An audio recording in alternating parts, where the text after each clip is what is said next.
Hello, and welcome to Mind Sherlock, where every story feels like a conversation over a warm cup of coffee.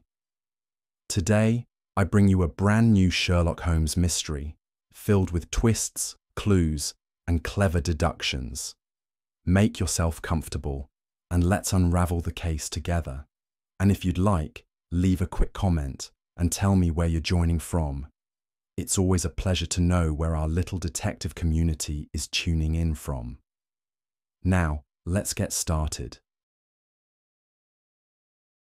It is not often that I find myself hesitant to put pen to paper and record the singular experiences I have shared with my illustrious friend, Mr. Sherlock Holmes. Over the years, I have chronicled many strange and perplexing cases, some remarkable for their intellectual challenges, others for their sheer audacity. Yet of all the events I have committed to these pages, there are but a few that have left a lingering shadow upon my mind. The case I now recount is one such episode, a matter so unsettling that, even as I sit within the comfort of my own study, the recollection causes my hand to tremble. It was a case unlike any other, for it touched upon a fear no rational man easily admits. The fear that one's own past, long buried and believed forgotten, might rise once more to pass judgment. Though I pride myself on a disposition rooted in scientific reason, and though my time with Holmes had taught me the folly of superstition, this affair shook my confidence to its very core. I would not speak of it now, were it not for Holmes himself, who recently reminded me of the curious events surrounding the Arkwright brothers, and how a name scrawled in blood upon a study door nearly caused me to abandon my faith in reason altogether. It is a case I relate with no small degree of reluctance, but I do so in the spirit of truth, and in honour of Holmes's enduring brilliance, which dispelled even the darkest of phantoms. It was on a bleak October evening that the affair began, the sort of night when the air itself seemed charged with ill omen. The wind howled through the narrow streets of London, sending torrents of rain lashing against our windows at 221B Baker Street. The gas lamps flickered uneasily, their light struggling against the encroaching gloom, while the fire in our hearth crackled with defiant warmth. Holmes occupied his customary position by the window, his lean form silhouetted against the rain-streaked glass. His pipe, long extinguished, lay upon the mantel, and his gaze was fixed upon some distant point within the murk of his own thoughts. There was a restlessness about him that I had come to recognize, a sign that his formidable mind required stimulation, some puzzle worthy of his singular intellect. For my own part, I was content to read the evening papers, though I confess the weather had cast an oppressive pall upon my spirits. It was one of those nights when the imagination, unbidden, wanders into darker territory than reason can justify. Even Holmes, usually so impervious to mood or atmosphere, seemed troubled, though by what, I could not yet tell. The sudden knock at our door rang out like a gunshot, startling us both from our reveries. Holmes sprang to his feet, his senses instantly sharpened by the promise of a fresh mystery. I followed him to the door, and upon opening it, we were confronted by a man whose dishevelled appearance and trembling hands betrayed his distress. "Doctor Watson, I presume? And you, sir? Mr. Sherlock Holmes?" His voice was hoarse, as though the words had been forced from a throat dry with fear. "I am Holmes," my friend answered, his gaze sweeping over the man with clinical precision. "And this is my colleague, Dr. Watson. Pray step inside, sir. You appear to be in urgent need of assistance." The man stumbled into the room, removing his dripping coat with unsteady fingers. His face, pale and drawn, bore the unmistakable stamp of one who had witnessed something profoundly unsettling. Holmes gestured him to the armchair nearest the fire, and I poured a measure of brandy to steady his nerves. For some moments, our visitor could only sit in silence, staring into the flames as though seeking courage within their flickering light. "My name," he said at last, "is Colonel Sebastian Arkwright, and I have come to beg your help in a matter that defies all reason." "Colonel Arkwright," Holmes said, his voice calm and encouraging, "you may speak freely." Dr. Watson and I are accustomed to cases that strain the limits of probability. The Colonel drew a deep breath, his fingers twisting restlessly in his lap. It concerns my brother, Nigel Arkwright, who has vanished from his home under the most extraordinary circumstances. We were never close, I admit, but this is beyond anything I could have imagined. Holmes leaned forward slightly. His interest piqued. Vanished, you say? Under what circumstances? For several weeks, Arkwright explained, Nigel had been receiving peculiar letters, unsigned, save for the initials J.W., each one referred to an incident we had both sworn never to speak of again. A matter from our time in India, a mistake, a tragedy that should have died with the past. And these letters unnerved him? I asked. They did more than that, Arkwright replied, his voice dropping to a whisper. Last night, Nigel sent a frantic telegram, imploring me to come at once. When I arrived, his study was empty, the window open to the storm. And upon the windowsill, I found this. From his pocket, the Colonel produced a small glass vial filled with a dark, viscous liquid. Holmes took it delicately between his fingers, holding it to the light. Blood, Holmes murmured. Fresh, if I am not mistaken. And you say your brother had vanished? Without a trace, Arkwright confirmed. But there was one other thing, something that made my blood run cold. He paused, his throat working convulsively before he could continue. On the door to Nigel's study, scrawled in blood, was a name. Holmes's eyes glittered. Whose name, Colonel? The Colonel turned to me, his face pale as death itself. It was your name, Doctor. Watson. For an instant, silence reigned in the room, broken only by the crackling fire and the relentless drumming of rain upon the windows. I felt the blood drain from my face, my mind struggling to grasp the enormity of what I had just heard. My name, written in blood, at the heart of a crime I knew nothing about. Holmes alone remained composed, his keen gaze fixed upon Arkwright with renewed intensity. Fascinating, he said softly. Dr. Watson, it seems this case may touch closer to home than either of us anticipated. For several moments after Colonel Arkwright spoke, neither Holmes nor I uttered a word. I could scarcely comprehend what I had heard, for the notion was so preposterous, so utterly beyond sense or reason, that my mind revolted against it. My name, my own name, written in blood, in the house of a man I had never met, upon the very door behind which he had disappeared. Holmes, by contrast, displayed no such astonishment. His fingers steepled beneath his chin, his sharp eyes glittering with interest.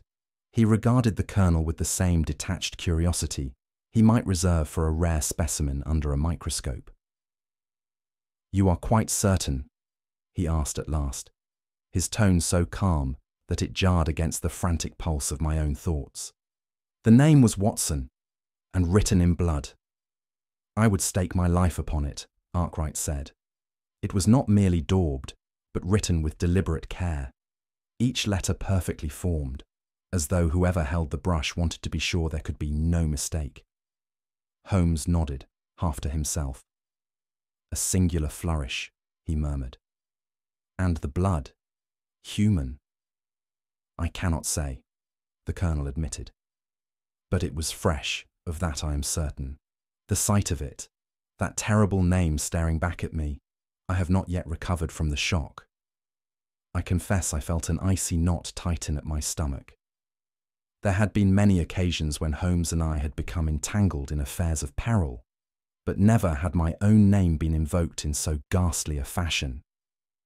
That it should appear in blood, in connection with a man I had never laid eyes upon, lent the whole affair an air of nightmare unreality. Holmes, however, was already rising to his feet. Come, Watson, he said briskly. It appears that you and I have been summoned, though by what hand and to what purpose remains to be seen. Colonel, you have my word. We shall leave for Arkwright Manor within the hour. It was decided without unnecessary debate that we should leave for the Arkwright estate by the morning train. Holmes, with his customary economy of preparation, required only his small valise, into which he placed a few essential instruments and a collection of his favourite tobacco. For my part, I packed more heavily, haunted perhaps by an indefinable premonition that this journey would demand more than mere professional observation. The day itself was wretched. A thick fog clung to the streets, muting all sound and rendering the familiar shapes of London curiously unfamiliar. Our hansom crept through the gloom like a ghostly barge through uncharted waters, and the train that bore us into the countryside felt at times like a coffin sealed in mist. Holmes, however, was in a mood of serene absorption, saying little, but glancing at me now and then with that peculiar twinkle I knew so well, the look of a man who glimpses a solution before the pieces have been properly set before him. "Watson," said he, as we drew near our destination, "I would ask you to keep your mind free of imagination. This case will tempt you to attribute supernatural causes to very human actions. Resist the lure of the fanciful, my dear fellow. There is no ghost in this tale, only guilt, greed, and the indelible traces of a past that refuses to stay buried." It was a curious remark, for Holmes had never before felt the need to prepare me in such fashion. As our carriage rolled through a narrow lane flanked by skeletal trees, I could not help but feel the first chill of the place settle upon me. The Arkwright estate was a place of considerable antiquity, and time had not been kind to it. The main house stood like a sentinel, weathered and crumbling, its stone walls stained by countless rains. I have never placed much stock in the notion that buildings can possess a spirit of their own. But there was something about this house that impressed itself upon the senses with quiet malevolence. The hall into which we were admitted bore all the marks of neglect: faded tapestries, a threadbare carpet, and the unmistakable scent of damp and disuse.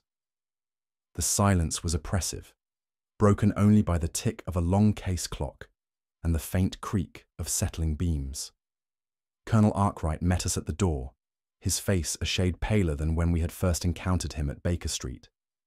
Holmes wasted no time on pleasantries, insisting at once upon being shown to the study where the writing had appeared.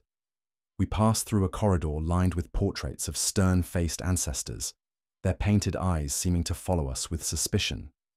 Even Holmes, for all his rationality, took note of the atmosphere. "Curious, Watson," said he softly, "how often the mind imposes its own fears upon the inanimate. One would almost believe these walls had learned to whisper." The study itself was a modest chamber, its single window overlooking the rain-soaked garden. The door, with its dark panel, had been scrubbed, but a faint stain remained where the blood had dried. Holmes stood motionless for some time, absorbing every detail. I could see his nostrils flare slightly, his gaze travelling from floor to ceiling, from fireplace to window latch. Something had seized his attention, though what it was, I could not yet tell. Holmes crossed the room with deliberate slowness, pausing at the window where the glass was still smeared from the storm. He ran a fingertip along the latch and held it to his nose. "Sulphur," he remarked. "Curious. What do you make of it, Watson?" I had no answer. Holmes knelt beside the sill, retrieving a small object from the crevice between the floorboards, a fragment of charred paper. Its edges were blackened, its centre barely legible. What words remained spoke of retribution and the blood price owed to the dead. I confess the ominous tone unnerved me more than I cared to admit. "This is not the work of an amateur hoaxer," said Holmes. "There is calculation here, both in the choice of words and in the medium employed. Burning a letter, leaving only a trace, is intended to suggest that more was written than can now be recovered. It invites speculation, and speculation is the mother of fear." Holmes directed his attention next to the writing upon the door. Though the surface had been cleaned, faint rivulets of blood had seeped into the grain of the wood, leaving behind a shadow of my own name. "Watson," said Holmes quietly, "whoever staged this spectacle intended you to feel its weight personally. This was not chosen at random. The implication sent a shiver down my spine. That my name, mine, should be invoked in such a sinister manner, in a house where I had never set foot, was beyond comprehension. Holmes, however, seemed less perturbed than intrigued, as though the case had just presented him with its first true point of fascination. Holmes flung open the window and leaned out, his sharp gaze sweeping the sodden ground below. The garden, if such it could be called, was little more than a patch of earth drowned by rain. Yet even in that mire, Holmes saw what my eyes could not. "Come down with me, Watson," said he, his tone brisk with excitement. "There is something here that demands closer study." We descended to the garden, where Holmes led me to the spot directly beneath the window. There, in the churned earth, were footprints, half filled with water, but unmistakable. Holmes crouched beside them, running his fingers through the soil before holding up a smear of crimson-streaked mud. "Red clay," said he. "A peculiar composition, found only in a few places in England, most notably near disused burial grounds where ancient earthworks have been disturbed." "What do you deduce from that?" I asked. "That our intruder either emerged from, or deliberately approached, a place of burial," said Holmes. "It suggests a deliberate attempt to invoke the spectral. But the truth, Watson, is that no ghost leaves footprints." His tone was confident, but there was a flicker of something else, something uncharacteristic in his expression. It was not doubt, but recognition. Holmes, I knew, had encountered many charlatans who had preyed upon fear and superstition, yet this case bore a personal shade that unsettled even him. We returned to the study, my mind swirling with unanswered questions. Holmes stood at the window once more, gazing into the darkening garden as though expecting some spectral figure to emerge. What had begun as an intellectual puzzle was becoming, for both of us, something far more intimate and far more unnerving. It was at Holmes's insistence that we spoke with the housekeeper, a frail woman named Mrs. Halloran, whose hands trembled as she wrung her apron between bony fingers. The poor creature had the appearance of one who had lived too long in the company of silence, and her eyes darted nervously toward every shadowed corner of the hall. Holmes, with his usual economy of words, encouraged her to recount all she knew of the night Nigel Arkwright disappeared. At first, her account offered little of substance: how she had retired early, owing to a violent headache, and how the storm had woken her several times throughout the night. It was only when Holmes inquired whether she had observed anything unusual, that most useful of open-ended prompts, that her face paled. "It was past midnight," she whispered. "I could not sleep for the thunder, and so I went to the window for air. That's when I saw him." "Saw whom, madam?" Holmes's tone was gentle, but there was steel beneath the courtesy. "A man, sir, standing by the gate. His back was to me, but I saw his coat plain enough, an officer's coat, from the old regiment." She swallowed hard, voice lowering further. "I thought it must be Master Nigel, but when the lightning flashed, I saw his face." "And whose face was it?" Holmes pressed. She shook her head violently. "It was no living man's face, sir. It was white as chalk, and his eyes, Lord have mercy, his eyes, looked like they had seen the grave and come back to tell of it." At this, Holmes exchanged a brief glance with me, one that conveyed neither belief nor dismissal. It was a look that said only, "The game grows more curious still." Despite the housekeeper's tremulous warnings, Holmes declared that we would remain at the manor overnight.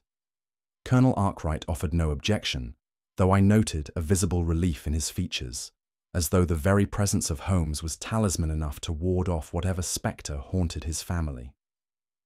We were given adjoining rooms at the far end of the corridor, and though Holmes retired early to meditate upon the case, I found myself unable to sleep. The house seemed unnaturally still, and the events of the evening played ceaselessly upon my mind. Somewhere between wakefulness and slumber, I heard it, the sound that would come to define the horror of this case for me. It was my own name, not shouted or spoken in urgency, but whispered, low, deliberate, and with a familiarity that froze the blood in my veins. "Watson." The voice seemed to rise from just beyond the window, as though some unseen watcher stood at the very threshold of the night calling to me. I leapt from my bed and flung open the casement, but the garden lay empty beneath the pale moonlight. Yet the whisper lingered in my ears, as though it had taken up residence in my very mind. My first instinct was to dismiss it as a trick of imagination, a fragment of uneasy dreams. But I knew, with the certainty that had settled deep into my bones, that I had truly heard it. I crossed the corridor to Holmes's room and found him awake, seated in an armchair with his steepled fingers pressed against his lips. "I heard it," I said. "My own name, outside my window." Holmes's gaze sharpened, though he spoke with deliberate calm. "Excellent, Watson. The stage is set. Now, let us see who comes to play their part." The morning light did little to dispel the oppressive weight that hung over the Arkwright estate. Holmes, invigorated rather than wearied by the events of the night, requested immediate access to Nigel Arkwright's personal papers. Colonel Arkwright led us to his brother's study, now more mausoleum than workspace, where Holmes settled into a methodical examination with the air of a naturalist dissecting some rare specimen. For my own part, I found the place curiously affecting. The untidy piles of correspondence, the collection of military reports, even the half-smoked cigar abandoned in an ashtray. All these suggested a life abruptly interrupted, leaving only the echo of its occupant. Holmes, however, moved through the detritus of Nigel Arkwright's affairs with no trace of sentiment, his fingers alighting on this letter or that, with a precision born of both instinct and experience. It was not long before he drew forth a packet of letters, tied with twine and bearing a faint scent of damp. With the utmost care, he untied the bundle and spread the papers upon the desk. The handwriting was bold but erratic, as though written by a hand accustomed to command, but frayed by strain. Every letter was signed with the same two initials, J.W. "Do you recognize the name, Watson?" Holmes asked, though his tone suggested he already knew the answer. I shook my head. "It means nothing to me." Holmes's brows lifted slightly. "Curious. And yet, I would wager a sovereign that these letters lie at the very heart of the matter. There is a peculiar sense of personal address here, as though the author believed himself entitled to demand something long overdue." He passed me one of the letters, and I read aloud, "The past does not forget, and debts of blood must one day be repaid. Prepare yourself, Nigel Arkwright, for justice walks again in this house." Even as I spoke the words, I felt an involuntary chill. Holmes, however, merely steepled his fingers and murmured, "John W., whoever you may be, you have most obligingly invited yourself into our investigation." Holmes's first inquiry, once we returned to the drawing room, was to Colonel Arkwright himself. "Colonel, would you be so good as to enlighten us on your family's time in India? Specifically, the period during which you and your brother served in the northern provinces." The colonel's face, already pale from strain, lost another shade of colour. "India? Why, that was nearly 20 years ago. What bearing could that possibly have on Nigel's disappearance?" Holmes's smile was thin. "The letters signed J.W. appear intimately acquainted with your activities during that time. Unless you mean to tell me that you have no recollection of any incident that might give rise to such ominous correspondence." The colonel hesitated, and for a moment I feared the man might refuse to speak. But Holmes's gaze, calm and unblinking, seemed to draw the truth from him as though from a well. "There was an incident," the colonel admitted slowly. "A native doctor, a man named Jahan Wasim, was arrested under suspicion of colluding with local insurgents. Nigel and I sat on the tribunal that sentenced him to death." Holmes nodded, as though confirming a point already known to him. "And this sentence, was it carried out?" The colonel's lips pressed tightly together. "It was," he said, though in truth there were doubts. The evidence was circumstantial, and the interpreter who translated the man's statements was unreliable. But it was a dangerous time, and the governor insisted on swift action to set an example. Jahan Wasim, Holmes repeated softly. J.W. It was like a curtain had been drawn aside, revealing the first solid shape behind the mist.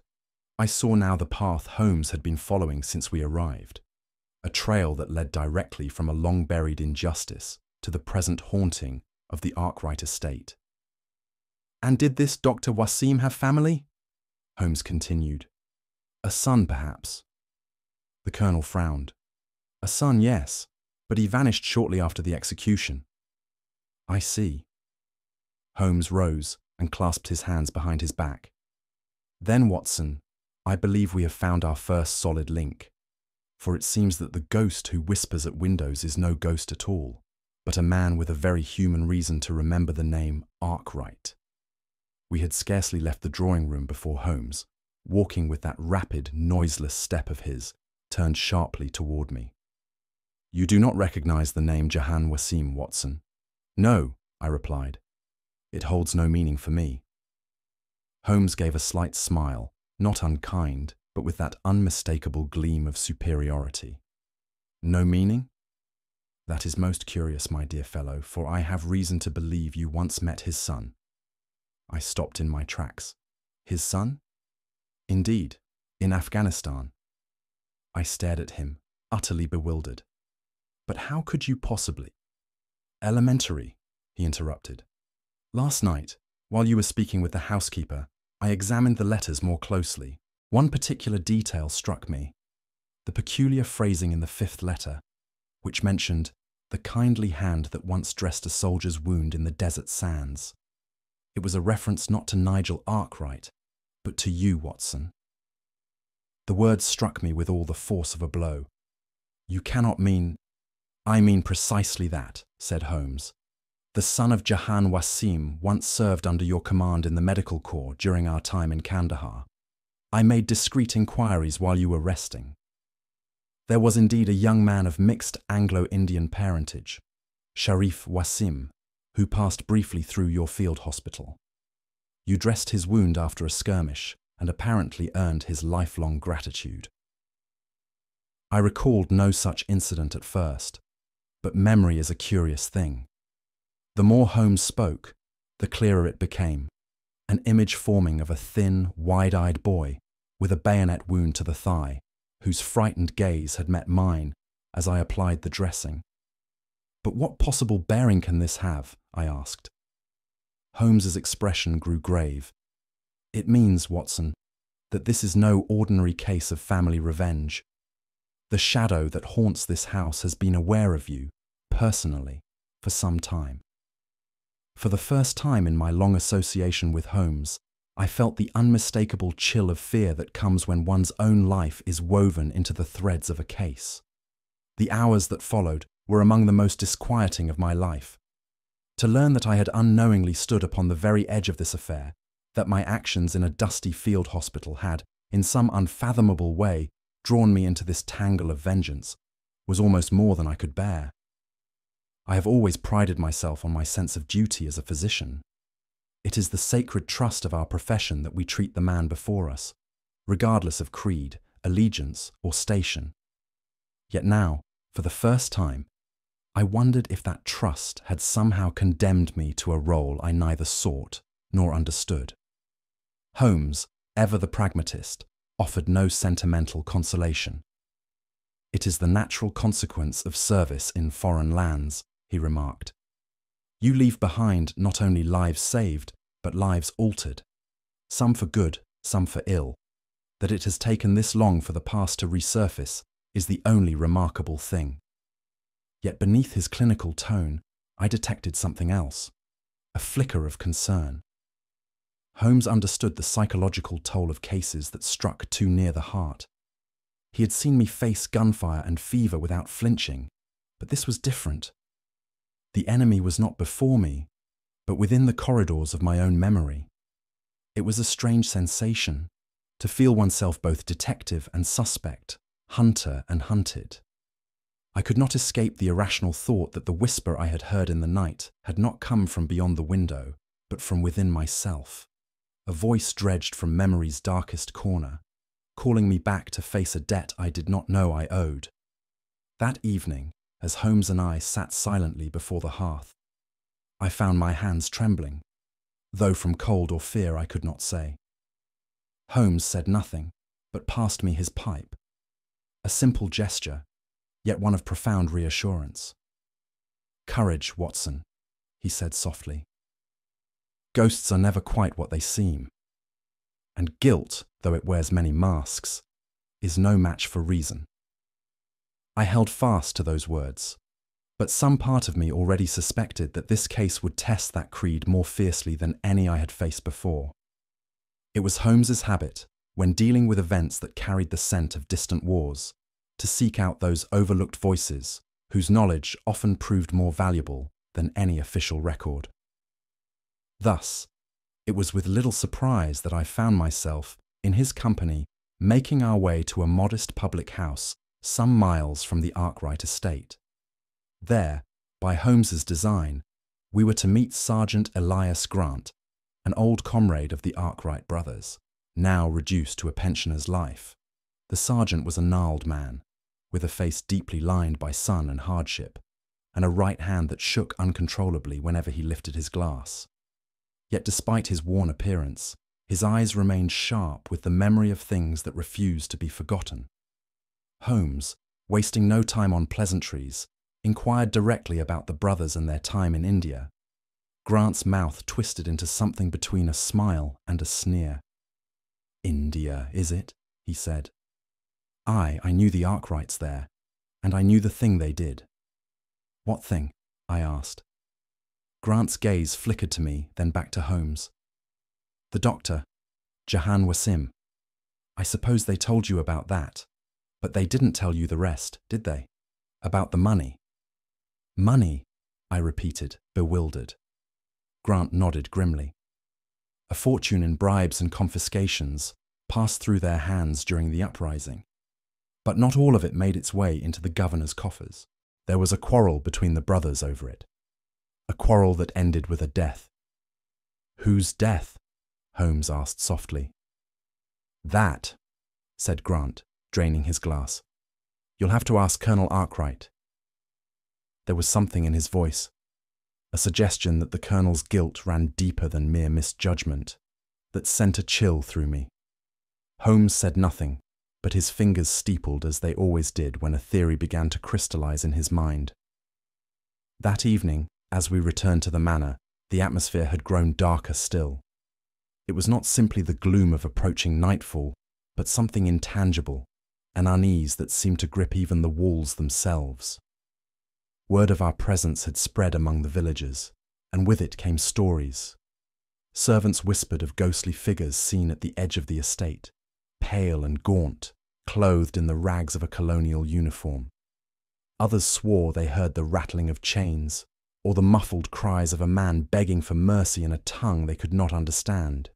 Holmes, of course, dismissed these tales as the natural consequence of fear mixed with imagination, but I could not shake the feeling that something had taken hold here, a belief so powerful that it had begun to shape reality itself. The name Dr. Wasim was now spoken only in hushed tones, as though uttering it aloud might summon his vengeful spirit. Even the housekeeper, who had served the Arkwrights for decades, crossed herself each time the study door swung open, as if warding off an unseen spectre. Holmes stood at the foot of the grand staircase, hands clasped behind his back, surveying the dim hall as though it were a chessboard, and he was calculating his final move. "Superstition, Watson," he said quietly, "is a fog that blinds men to the truth. But fog, after all, is only vapour, and soon this house will see the sun once more." It was near dusk when Holmes proposed the plan, and even now, as I set pen to paper, I marvel at both its audacity and the curious reasoning which led my friend to such a conclusion. "You see, Watson," he said, leaning back with fingers steepled before him, "there are few forces more reliable in the criminal mind than the lure of opportunity. Our unseen adversary, whoever he may be, has shown a marked interest in you personally. He has invoked your name in blood, whispered to you from the dark, and used your past as both bait and weapon. Therefore, we must oblige him and offer you up as the irresistible target." I confess his words were little to my liking. "You mean to use me as bait?" I asked. "Precisely," said Holmes, without so much as a flicker of doubt. "But not here, where the house bristles with eyes and ears. No, we must draw him out, to some isolated place where he believes himself master of the field." He unfolded a map of the estate. "There is an abandoned chapel to the west of the house, overgrown and seldom visited. You shall make it known to Colonel Arkwright and the servants that you mean to spend an hour there, to compose your thoughts or say a prayer for the vanished brother. What excuse you give is of no consequence." "And you?" "I shall be nowhere to be seen, or so our adversary will believe." It was a scheme so typical of Holmes, direct in appearance, yet layered with subtlety. "But why me alone?" I pressed. "Because," said he, "fear thrives in solitude, and the man we seek trades in fear. If we are to unmask him, we must allow him to believe, however briefly, that the ghost he has conjured has done its work." Reluctantly, I agreed. Though my stomach turned at the thought, I knew Holmes was right. If this affair had grown personal, then it must be played to its bitter end. Thus, as night fell, I prepared myself for a lonely walk to the chapel, a walk that would lead to the darkest hour of my life. The path to the chapel was no more than a trail through tangled brush, made all the more treacherous by the evening mist that clung to the earth. I carried a lantern, though its flickering glow seemed only to deepen the shadows that crowded round me. I do not pretend to bravery where none existed. I was uneasy from the first step, and my mind, despite all reason, found itself revisiting every whispered tale of vengeful spirits and ghostly apparitions that had shadowed this case. Holmes had impressed upon me the need to appear natural, even pious, in my purpose. Thus, I bore with me a small prayer book I had once carried in Afghanistan, a relic of darker days when faith was often the last companion of a wounded man. I knew not whether Holmes intended it as an element of performance or as a genuine comfort, but I found my fingers closing about it all the same. The chapel itself stood in ruins, its roof partially fallen, its windows little more than jagged teeth against the night sky. The door creaked upon rusted hinges, and within, the air hung heavy with damp and neglect. I seated myself upon a crumbling pew, the silence broken only by the distant sigh of wind through broken stone. For what felt an age, nothing happened. I told myself Holmes was close at hand, hidden somewhere among the overgrowth, ready to spring at the first sign of danger. Yet with each passing minute, that reassurance waned, and I found myself truly alone. Then, as the clock at the manor struck 12, a noise reached me, so faint at first that I thought it imagination. But it was no trick of the mind. It was a footstep, deliberate and slow, approaching the chapel door. I held my breath as the footsteps drew nearer. There was nothing hurried or uncertain about them. They came with the dreadful steadiness of one who walks without fear of discovery.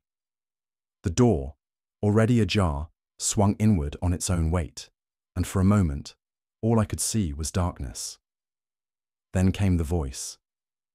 "Watson." It was little more than a whisper, yet it struck with the force of a cannon blast.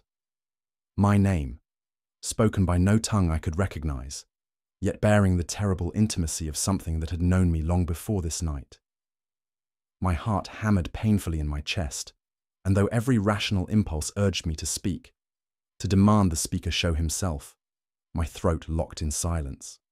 The footsteps resumed, crossing the stone floor with measured purpose, until, at last, the figure came into view. He was cloaked from head to foot, the long coat of a military officer obscuring his shape.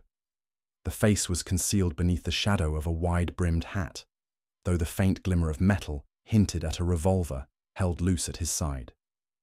The figure paused, as though drinking in the sight of me seated alone, trembling upon the pew. The silence stretched between us, unnatural, suffocating, until at last, the figure raised the revolver. It was the unmistakable gesture of one about to issue final judgment. "Watson," the voice repeated, softer this time, almost tender. "You should not have come back."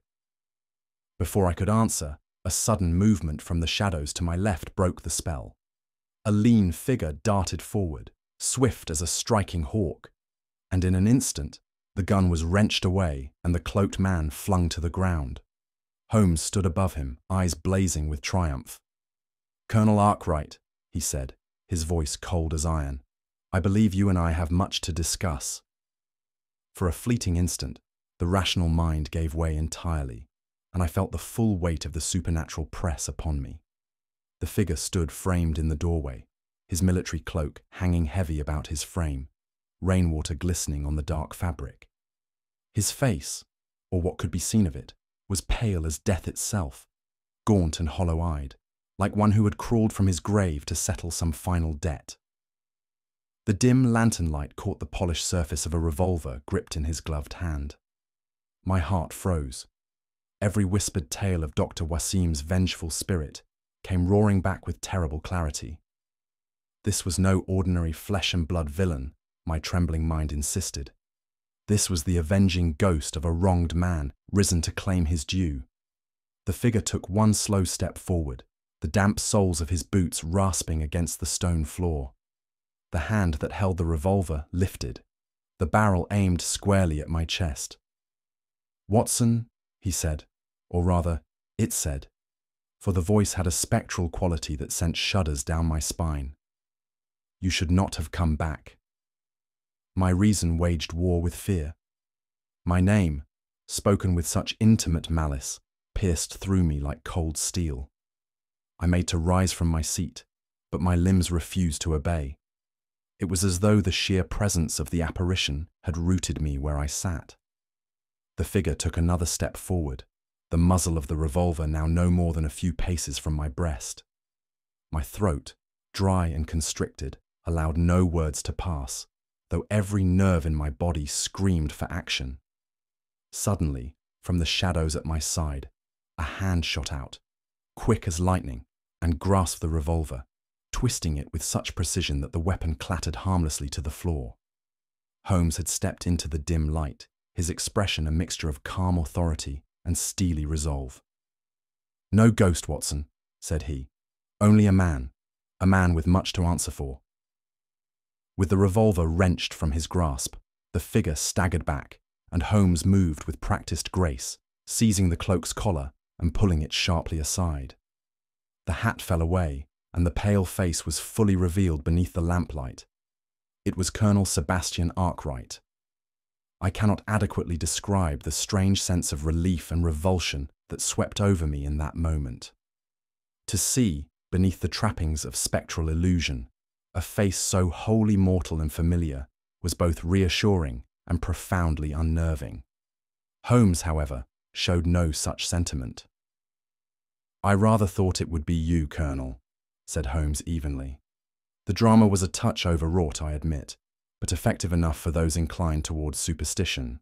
The Colonel's chest heaved with laboured breath, his face drained of all colour. "You don't understand," he stammered. It was the only way." "Come, sir," said Holmes coolly. "Let us hear the whole of it, though I warn you, we are not easily deceived." The Colonel glanced at me with something approaching pity. "I'm sorry, Doctor. Watson," he said. "I never meant for you to be dragged into this." "You might have spared me that," I replied, "by leaving my name off the door." Holmes gave the faintest of smiles. "Indeed. Now, Colonel, shall we have the truth?" There is a curious quality to certain confessions, as if the act of revelation unburdens the soul to such a degree that guilt itself loosens its grip. So it was with Colonel Arkwright, who, having been unmasked, spoke freely, his words tumbling forth like water breaking through a dam. It was not Dr. Wasim's ghost that haunted Arkwright Manor, but the Colonel's own conscience.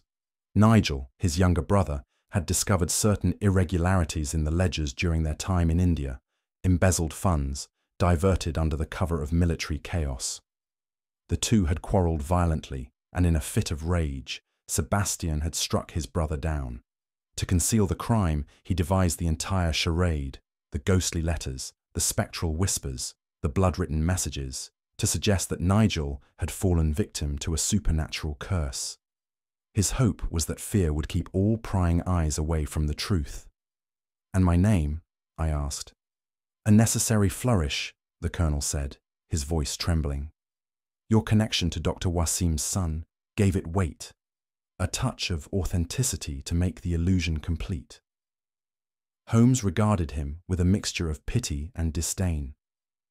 "A clever illusion, Colonel," said he, "but no ghost can erase the mark of red clay from a murderer's boots." It was with considerable relief that we left the Arkwright estate behind us and returned to the familiar comfort of Baker Street. The gloom of the country house, its air heavy with the weight of past sins, seemed to have followed us into the compartment of the early morning train. Holmes spoke little during the journey, his sharp profile turned toward the window, his expression composed in that peculiar stillness which I knew signalled the whirring of his mental machinery. For my own part, I found my thoughts divided between profound relief and lingering unease. The events at the chapel had passed, yet the whisper of my own name in that spectral voice echoed still within my mind. Though Holmes had unmasked the ghost as nothing more than Colonel Arkwright, the psychological tremor remained. There are moments when reason reclaims its ground, yet the shadow of irrational fear leaves a lasting chill. When at last we arrived at Baker Street, Mrs. Hudson greeted us with her usual placid efficiency, and I took refuge in the ordinary rituals of domesticity: a hot cup of tea, the crackle of the hearth, the comfortable disorder of Holmes's books and clippings strewn across the table. It was a scene so familiar, so reassuring, that it seemed almost absurd that only hours earlier I had faced the barrel of a gun held by a man dressed as a ghost. Holmes, having refreshed himself with a pipe and a brief glance at the post, turned to me at last. "Now, Watson," said he, "I believe it is time I laid the whole matter before you." Holmes stood with his back to the fire, the familiar pose giving him the air of a lecturer preparing to address his students.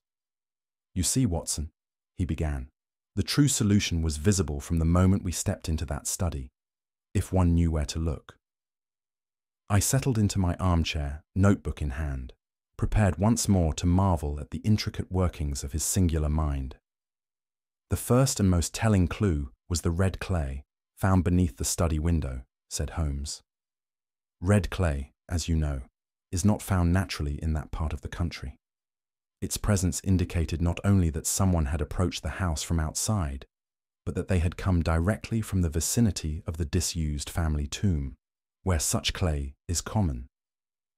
Then there was the sulphur residue," he continued, "a curious thing to find in a gentleman's study, unless, of course, one was engaged in the crude theatrics of a staged haunting. Sulphur, when burned, emits a foul odour often associated with the infernal, a classic trick employed in séances and ghostly visitations." He paced slowly, fingers linked behind his back. But the most conclusive evidence lay in the charred scrap of paper recovered near the window. Though much of it was destroyed, the few words that remained spoke of justice, blood, and retribution. Such phrasing was deliberate, designed to instill fear, not convey factual information. It was, in short, the work of a dramatist, not a genuine correspondent. Holmes paused, turning toward me with that faint smile I knew so well. Once one accepts that the ghost was a fabrication, the identity of its author becomes a question of motive. Who had most to gain from perpetuating a supernatural terror? Who stood to benefit if all eyes were turned to the past rather than the present? "Colonel Arkwright," I said softly. "Precisely, Watson. The stage was set, the props arranged, and all that remained was for the actors to play their parts. Let us take, for example, the writing in blood upon the door," Holmes continued. "A detail so sensational that it positively demanded attention. Yet the very extravagance of it rang false. No ghost smears a message in blood. It is a device of the living, not the dead.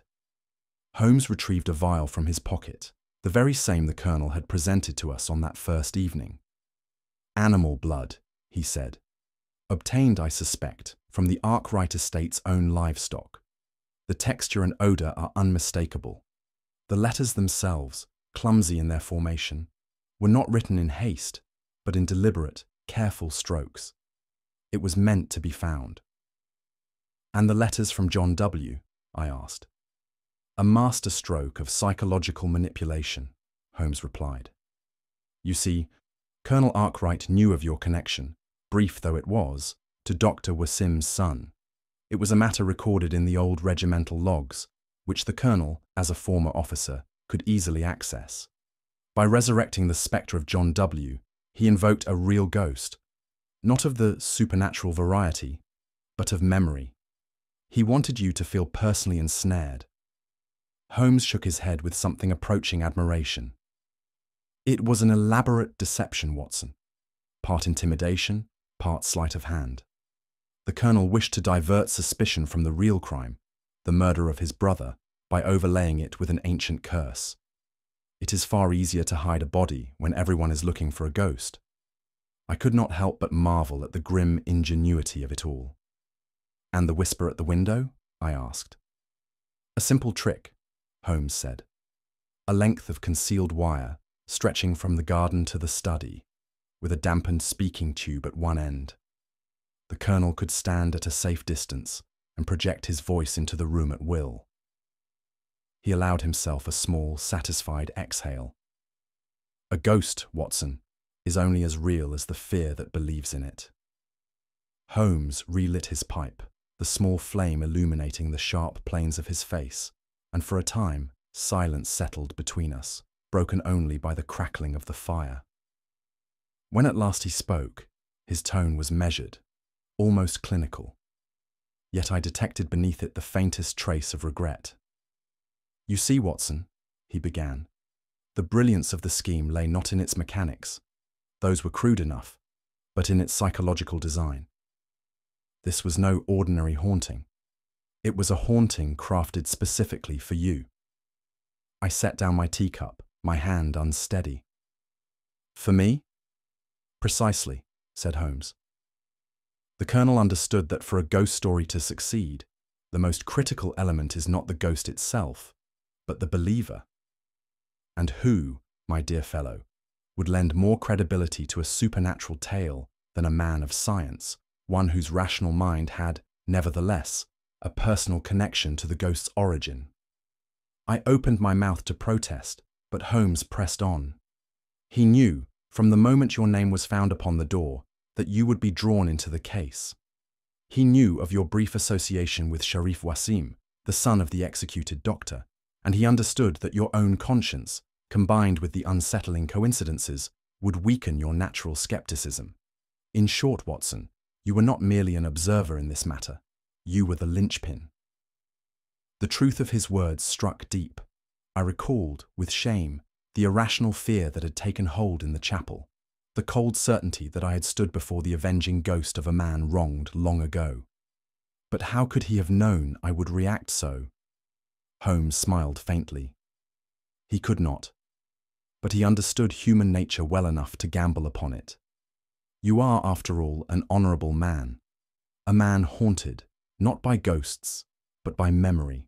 That is why he invoked Dr. Wasim's name. It was not the ghost he meant to terrify, but the man who once tended his son's wounds. The simplicity of it was staggering. I had not merely been drawn into the case. I had been used as the engine that gave the illusion its power. I sat back, drained by the weight of what Holmes had revealed. My first instinct was to berate myself for my own weakness, but before I could speak, Holmes did something that took me entirely by surprise. He reached across, placed a hand briefly upon my arm and said, "There is no shame in it, Watson. No man, however rational, can entirely close the door upon his own past, and no man, however brave, is immune to the spectres that memory calls forth." The gentleness of his tone caught me off guard.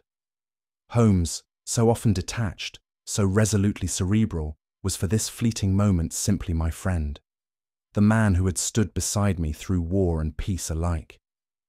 It was a kindness I had not expected, and one for which I was profoundly grateful. "You acquitted yourself admirably," he added, with the faintest smile, "though I dare say your heart suffered more than your head during this affair." I could not help but smile in return. "And you, Holmes, do you never find the past knocking at your own door?" He shook his head. "My past is of little consequence, Watson. Yours, however, makes you the man you are, and for that I am most sincerely glad." The case, as Holmes declared, was closed. The colonel was placed into custody, and the manor, relieved of its spectral trappings, settled once more into uneasy silence. Yet for me, the true ending came not in the colonel's confession, nor in the unravelling of the plot, but in a single remark from Holmes that evening. As the fire died low, and the street lamps cast flickering shadows upon the walls, Holmes rose to refill his pipe. He stood by the window, gazing out upon the fog-bound street, and said, almost to himself, "You know, Watson, ghosts very seldom haunt the living." I glanced up, puzzled by the remark. "Seldom?" I echoed. Holmes turned, the glow of his pipe reflected in his eyes.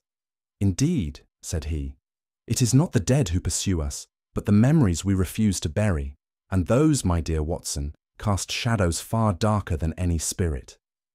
With that, he returned to his chair, and we lapsed into a companionable silence. Two men, alone with the ghosts of our own making. Holmes remained seated by the fire long after the final embers had begun to cool, his gaze fixed not upon the room, but some invisible horizon beyond it. I knew better than to disturb him when he was thus engaged, for these were the moments when his mind drifted into that peculiar realm where logic and philosophy met. At last he spoke, his voice low and reflective. "Watson," said he, "there is a curious tendency among men to imagine that the past is a thing one can bury, that by locking it behind us, we might rob it of its power. But the past is not a corpse in a coffin.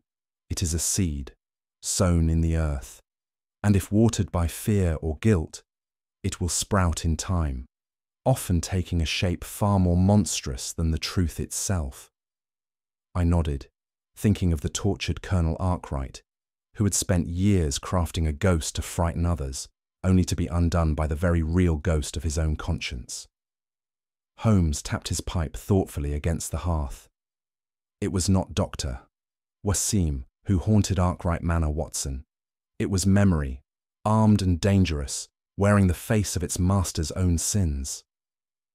As I reach the final lines of this account, I must ask you, dear reader, what do you believe was Colonel Arkwright's greatest mistake? Was it the murder itself, the staging of the supernatural, or perhaps underestimating Sherlock Holmes's refusal to believe in ghosts? Share your own deduction in the comments below, and let us see if your reasoning matches my friend's. If you enjoyed unravelling this curious affair alongside us, be sure to subscribe for more untold Sherlock Holmes mysteries, and share this story with fellow lovers of crime and deduction. After all, as Holmes himself often remarked, there is nothing more stimulating than a case where the impossible gradually dissolves into the inevitable truth.